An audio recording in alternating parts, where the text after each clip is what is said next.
Hello there, Bick Benedict here. We're playing Gears of War 2, and this is my insane difficulty guide and walkthrough. We are currently on Act 1-2. It is entitled Desperation. So, this is a fairly longish level, but I just wanted to stop for a moment and just point out the beauty of this game, because I was able to start recording in the 4K that I'm playing at, and the videos are going to look really good. So I'm going to be playing at 4K 60 hertz, recording in that, and also rendering these videos in the same, so that this should be just light years better than the previous guide that I did back in 2012-13. And I love being able to play these old games with all this modern tech. It's just fantastic.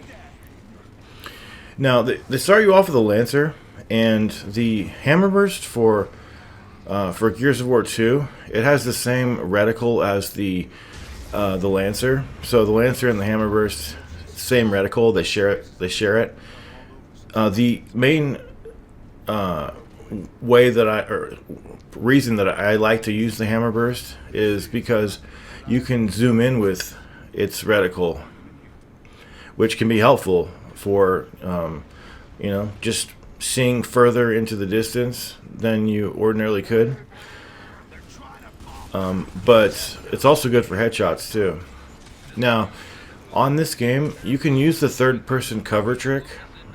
However, do you recall when in Ram's Shadow you saw me going up to the edge of cover while I was shooting over my left shoulder, or at least I had the camera over my left shoulder, and then I would withdraw from the cover, and then it would preserve my aiming over the left shoulder? Well, that only works on certain pieces of cover in this game. One that it does work on is the half high. Like see the desk right there? That sort of height will work as far as if you want to then withdraw from that and then aim over your left shoulder. But if you are wanting to do it all the time, it's just not gonna work. It's gonna flip you right back to aiming over the right shoulder. But I did at least appreciate that you could do it from time to time with certain pieces of cover. And the main bane of this game, without question, and this is going to be the reason why fights are going to be difficult for you or not, is the fact that when it's just you and Dom, as it's going to shortly be, once you get down in the hollow, the grub area. I don't even know if that's called the right thing, but it doesn't much matter. But whenever it's just you and him, if he falls in combat, you are responsible for picking him up. And sometimes he's at such a position that it would be impossible to go get him. So restarting the checkpoint is the most ideal thing to do in that situation. And you're going to hate, you're going to resent Dom for having to pick him up all the time. He attempts to crawl back to you, and I think on insane difficulty his bleed out goes faster than it ordinarily does, but it's that combination of the blood filling up quickly to where he's gonna get killed if you don't revive him, and also his slow crawl. He attempts to crawl back to you. I have to give him that if I give him nothing else. He attempts to crawl back to you, but it's so slow that it's just going to be almost certain death if you are depending on him to close in the necessary distance that is going to allow you to sneak out of cover real quick and pick him up. The sack of shit that he is, and you will call him sack of shit and other worse things. But this Gears of War 2, it's not that difficult in totality. But what is difficult are the situations in which Dom is such a liability. And there are certain fights where Dom just falls down in combat more often than he normally does. So unfortunately, fights are not always going to come down to how well you can handle a fight without having to pick up somebody constantly. They're going to come down to, well, how is Dom going to, how much of a hardship is he going to be on this particular fight? And normally the fights will stand out to you when you're playing, which ones that he just can't hold his own on. At least when I was playing my practice run of this, it was always the same fights. He was always falling in the same fucking areas, same fights, causing problems in the same exact places, so that when I come back now to this, I always know where he's going to fall, because it's no mystery anymore. And I find that to be artificial difficulty at its worst. And it never really is good in the first place, artificial difficulty.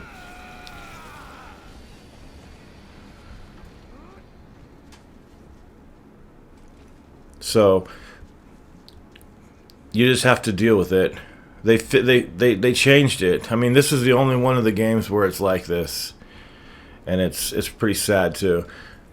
But for a long time, you're not going to get very many good weapons. You're definitely not going to get a long shot for a while. You're just going to be using the Lancer and the Hammer Burst. There are some grenades over here as well, and we can flank some enemies over here and see if we can get some good things going for ourselves. Oh, this game is just beautiful. It's such a marked contrast to the original game, and even to Ram Shadow that I brought to you in the past, the previous project, because this is on such a much of a downscale, just like Gears of War 1, where it doesn't have the third game's huge ambitions and large set pieces. Since these areas are so confined and linear, you see the benefits of high frame rates and just fast combat. And it comes at the price of some duller looking set pieces. I'm not going to deny that, but anytime he has his fingers to his ear, if you press select, you'll skip the conversation. And sometimes he's talking to his soon-to-be wife, Anya, and he'll just say, "Shut your hole," like the first thing he'll say to her. You know, he'll just say these random things. It's funny, knowing that she's going to be his wife soon, and he's saying things like that to her. It's funny. In the cafeteria over here, there's not that many grubs, but there are a lot of places for them to hide. So you'll want to watch out for that. And if you will kill them quickly, you shouldn't have to worry about taking too many liberties as far as trying to flank them or enfilade them or do any manner of things to them that sounds questionable. But you are going to get a momentary kind of not a jump scare, but it's just this scene here with the King Raven gunship. And I've got to say, I like the Gears of War 2 campaign. It's really long, but some of the drearier sections underground, I find them to be quite repetitive and not as interesting to look at. And they just are a little dull for me personally, so I really don't care for them too much.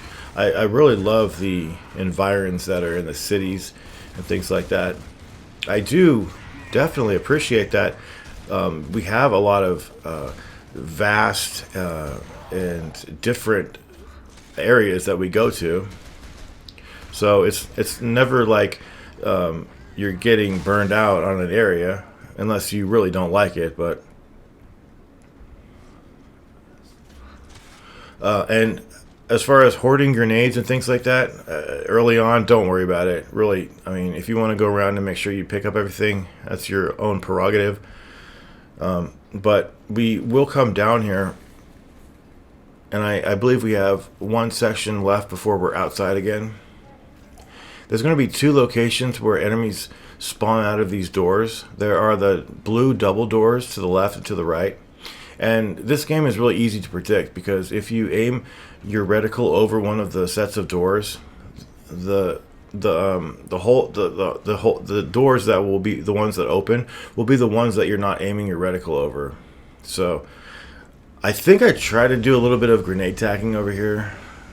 It doesn't really work too well because enemies seem to just, when they get hit by them, just get staggered by them and not killed. See, I'm aiming my reticle over there, and I'm positive they'll be behind us. See, but ordinarily, you can't predict where they're going to come out, but you can control it by aiming your reticle over the door, and then the game in the background is thinking, oh, he's pointing his reticle over there, but then we can trick him, and we'll spawn the other guys at the hole behind him because he is obviously not smart enough to know, what he's doing exactly, of course.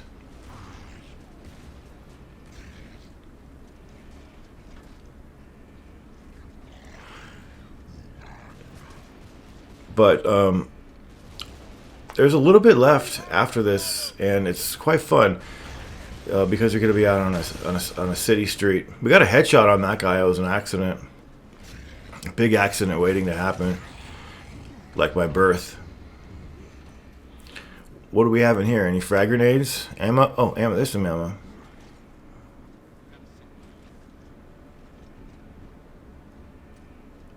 And then you will get... it looks like there would be a lot more fights because it's such a huge area, but there is only 2 fights. And then come on in here. There's the rookie. And then I think this is the last checkpoint that you get. So it is a long fight, but it's not too difficult. And as I say, it is fun too. Good combination overall. I think I mentioned that even though this section seems a bit labyrinthine coming up over here, there really aren't too many places to get lost. Some of these cars you can shoot and they'll blow up. You will have some Reavers over here. But for right now, the Reavers are just there to have a foreshadowing of that particular enemy. I think foreshadowing is the wrong word because we're seeing it clear as day, but we don't know what it's quite capable of yet. We know it can attack physically, but we don't know that it can shoot projectiles quite yet. So once we learn that, we'll be in for a taste of our own medicine, I guess. But once you finish this chapter and then get into 1-3, it's not going to matter what you brought into the ladder. Unfortunately, there's a lot of opportunities that I personally saw on that chapter coming up to seal holes, to carry weapons through, but they just do not want you having anything like that, at least this early on in the game. So you'll be coming through that store window into this shop. I would hide behind this counter over here because it gives you really good protection. You shouldn't get rushed by anybody. Are there wretches over here? I think there are not wretches because if there were, then you'd have them potentially jumping back here and causing you problems. But for right now, just use your resources seriously because they're going to be taken away from you at the beginning of the next chapter. So again, what I do on these is that for the title cards, the first instance where it says like any act that is like act 1-1 or 2-1, 3-1, I'll say the act the first time that it's relevant, and then each other time it'll just be the title of the area plus the title number. So push on up here. Again, I can't believe this looks so good, but it has to be reminded to folks that this is on HDR10 as well, and it's just a bunch of factors that are making this look so fantastic. It's the initial game itself, the base grandeur. It's the the HDR. It's the frame rate, giving it that that lived-in look, if you will. And it's just such a great thing. I've always said on my channel that if these games ever got upgrades to this level, I would do walkthroughs for them, redo all the walkthroughs. So that's exactly what I'm doing, and I have no regrets. I have no bad feelings about having said that, because it's well worth it. I just love these games, and they just feel so wonderful to play them again with such extraordinary responsiveness and sensitivity to them. Anyway, 1-2 is finished. We will be marching on into 1-3. So, of course, I will see you in that video, and until then, please take care.